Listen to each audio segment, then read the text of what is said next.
Si vous pensez que l'Inde est le summum du chaos et du manque d'hygiène, attendez de découvrir le Bangladesh.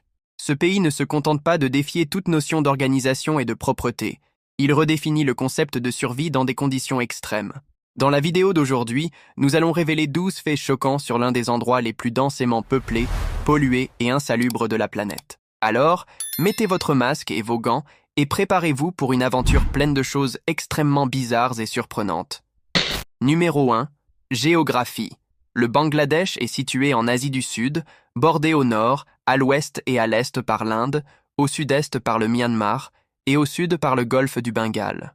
Le pays est caractérisé par une géographie principalement plate et basse, avec d'immenses plaines alluviales formées par les rivières Gange, Brahmapoutre et Meghna qui traversent son territoire. Connu comme le pays des rivières, le Bangladesh compte plus de 700 rivières qui sillonnent ses terres. Ces rivières jouent un rôle crucial dans la vie quotidienne des habitants, servant de voies de transport, de sources d'irrigation pour l'agriculture et de lieux de pêche, une des principales activités économiques du pays. Numéro 2. Densité de population. Le Bangladesh est le 8e pays le plus peuplé du monde et également le plus densément peuplé. Avec une superficie relativement petite d'environ 148 000 km² et une population de plus de 160 millions d'habitants, cela donne une densité de population de plus de 1100 personnes par km². À titre de comparaison, le Bangladesh a presque la même taille que l'État du Ceará au Brésil, mais avec une population 20 fois supérieure à celle de cet État. Cela fait du Bangladesh l'un des endroits les plus surpeuplés de la planète. Numéro 3. Travail forcé. L'industrie textile est l'une des plus importantes du pays, le Bangladesh étant l'un des plus grands exportateurs de vêtements au monde. Des marques renommées telles que Zara, Gucci, Louis Vuitton, Burberry et Prada produisent une partie de leur collection au Bangladesh, attirées par les faibles coûts de production. Cependant, ces usines fonctionnent dans des conditions de travail difficiles et souvent insalubres. Les ouvriers perçoivent des salaires extrêmement bas, généralement entre 50 et 100 $ par mois, tout en effectuant de longues journées de travail de 12 à 14 heures. De plus, les travailleurs sont souvent exposés à des produits chimiques sans aucune protection. L'espérance de vie de certains de ces ouvriers ne dépasse pas 50 ans en raison de l'exposition continue à des environnements toxiques. Numéro 4. Cimetière de navires. Si vous pensiez que les conditions de travail dans l'industrie textile étaient absurdes, préparez-vous à découvrir quelque chose d'encore plus choquant. Le Bangladesh abrite le plus grand cimetière de navires au monde, situé dans la ville de Chittagong. Dans ce lieu, d'immenses navires de fret et pétroliers sont démantelés pièce par pièce dans une activité à la fois dangereuse et impressionnante. Le démantèlement est effectué presque entièrement à la main par des ouvriers qui, sans protection adéquate, manipulent des métaux lourds, des déchets toxiques et parfois même des matériaux radioactifs. La plupart des travailleurs proviennent de zones rurales et sont attirés par la promesse d'un emploi. Cependant, les salaires sont faibles et les journées de travail longues et épuisantes, sans droit du travail garanti. Outre les risques sanitaires pour les ouvriers, tels que des problèmes respiratoires et des maladies dues à l'exposition à des déchets chimiques et métalliques, le démantèlement des navires cause également de graves dommages environnementaux, polluant la mer et nuisant aux communautés locales. Numéro 5. Cuisine. Comme en Inde, le manque d'hygiène au Bangladesh peut être une préoccupation majeure, notamment dans les marchés de rue où les conditions sanitaires sont souvent précaires. Dans les rues du pays, il est courant de trouver une grande variété de plats préparés et vendus dans des stands improvisés, sans aucune mesure d'hygiène. Ces stands proposent une diversité de plats traditionnels tels que les pitas, galettes de riz, les fuchkas, boules de pâte farcie, et les chotpoti, un mélange de pois chiches et d'épices. De plus, l'eau utilisée pour cuisiner et laver les ingrédients est souvent non traitée, et la plupart des vendeurs de nourriture de rue nettoient leurs ustensiles sur place, parfois avec l'eau des égouts qui coulent le long des trottoirs. Numéro 6. Transport. Les transports publics laissent également beaucoup à désirer. Des bus anciens, parfois utilisés depuis des décennies, sont fréquents, avec un entretien minimal. Ces véhicules sont souvent surchargés, transportant des passagers dans des conditions inconfortables et dangereuses. Les rickshaws, des vélos adaptés avec une cabine pour passagers, sont l'un des moyens de transport les plus populaires au Bangladesh, en particulier à Dhaka, la capitale. Majoritairement conduits par des hommes maigres, ces conducteurs doivent affronter la tâche difficile de transporter des passagers sur de longues distances sous un soleil intense, une activité épuisante et mal rémunérée. De plus, Les trains bondés sont une caractéristique emblématique du système de transport au Bangladesh, reflétant la forte demande de mobilité dans un pays densément peuplé.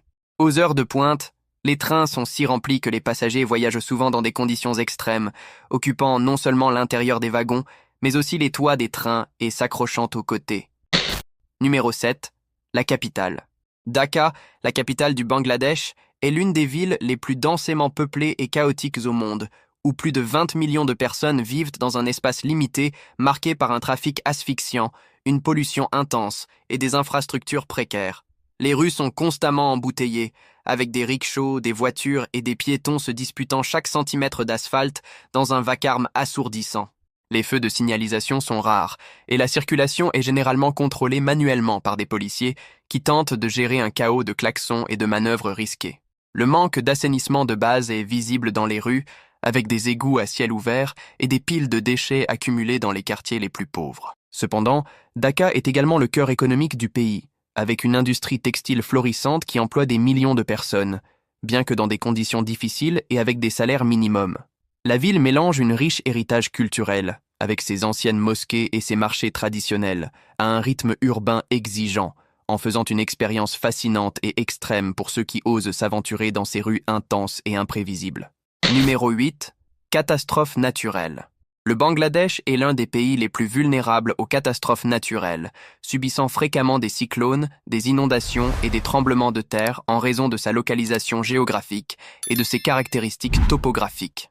De plus, le Bangladesh est situé près de plusieurs failles tectoniques, ce qui le rend sujet au séisme, pouvant aggraver encore les dégâts causés par d'autres catastrophes. La combinaison de ces facteurs naturels exerce une pression constante sur les infrastructures d'urgence et les ressources de récupération du pays, soulignant la nécessité de stratégies efficaces de mitigation et d'adaptation.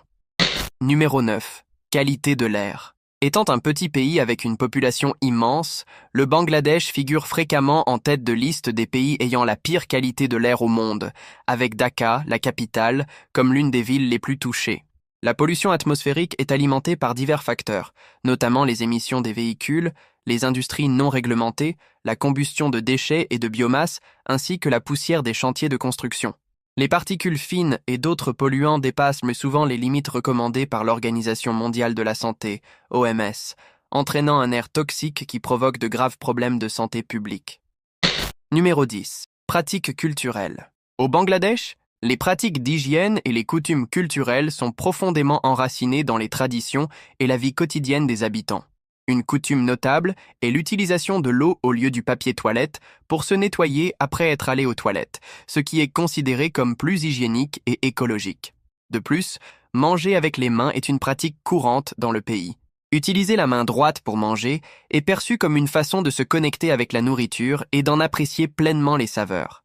Cette habitude est également liée à des traditions religieuses et culturelles, où la main droite est considérée comme plus propre et plus appropriée pour des actions telles que manger. Numéro 11. Pauvreté. L'économie du Bangladesh repose sur l'industrie textile, qui stimule les exportations et représente une part significative du PIB. Cependant, cette croissance économique est trompeuse pour la majorité des Bangladais, qui vivent dans une pauvreté extrême. Bien qu'ils produisent des vêtements pour des marques de luxe et que le pays soit l'un des plus grands exportateurs de thé au monde, la majorité des travailleurs perçoivent des salaires misérables. La plupart des familles bangladaises survivent avec moins de 2 dollars par jour, une somme insuffisante pour acheter des aliments en quantité ou de qualité suffisante. Ces conditions obligent les familles à vivre dans des logements précaires, souvent partagés avec d'autres familles, dans des zones dépourvues d'assainissement adéquat. La lutte pour la survie devient une routine pour ces personnes, confrontées à une réalité sans perspective de mobilité économique. Numéro 12. Partage du mari.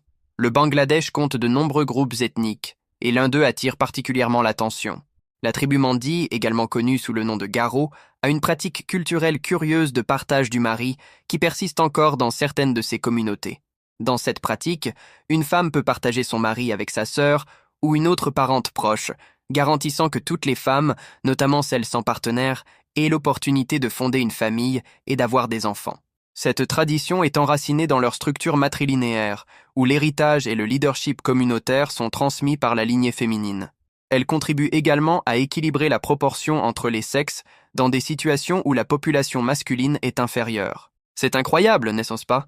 Et vous, seriez-vous prêt à participer à une telle pratique de partage? Ces faits montrent comment le Bangladesh affronte des défis intenses dans tous les domaines. Surpopulation, pollution, infrastructures précaires et catastrophes naturelles. C'est un pays où la survie demande une résilience quotidienne, révélant la force d'un peuple qui persiste malgré l'adversité. Maintenant, dites-nous, qu'est-ce qui vous a le plus marqué?